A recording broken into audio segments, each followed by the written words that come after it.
Okay, let's take a quick look at Sonic the Hedgehog, the bad guys. I won't do a complete play-by-play.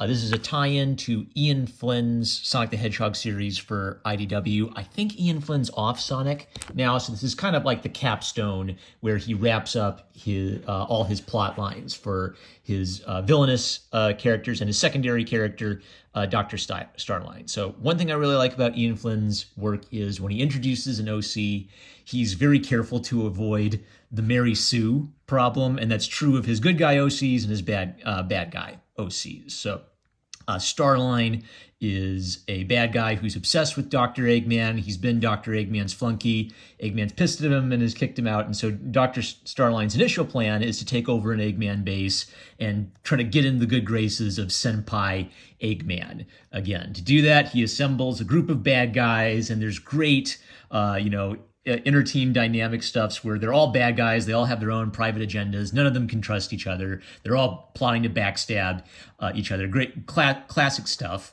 But then through the course of this adventure, Starline starts to wonder if maybe he's limiting himself. Why try to prove himself to Dr. Eggman?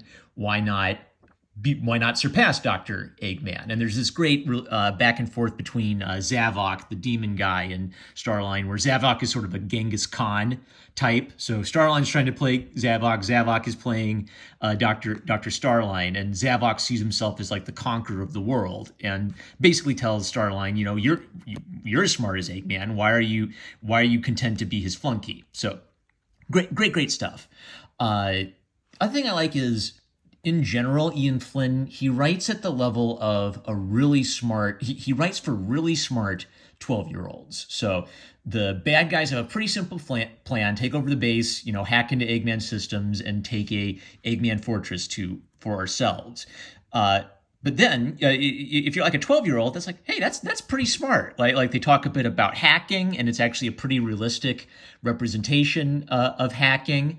The characters have their own private agendas that make sense and their own philosophies that make sense. So it's really kind of everything I'd want in a Sonic comic as a kid, in that it is, big, over-the-top, fun, cartoony action. But it takes itself just seriously enough that you feel like it is, if you were a kid, you would feel like this is not talking down to me. So I love it. I think you would probably get most out of it if you had already read Ian Flynn's main Sonic series to see how this is tying in with everything else. But if you did dig Ian Flynn's IDW series, you should definitely pick this up, because it has a lot of the same strengths as that main series. And it's sort of, in general, just a class act on how to introduce new characters into an existing franchise. Those are all my thoughts.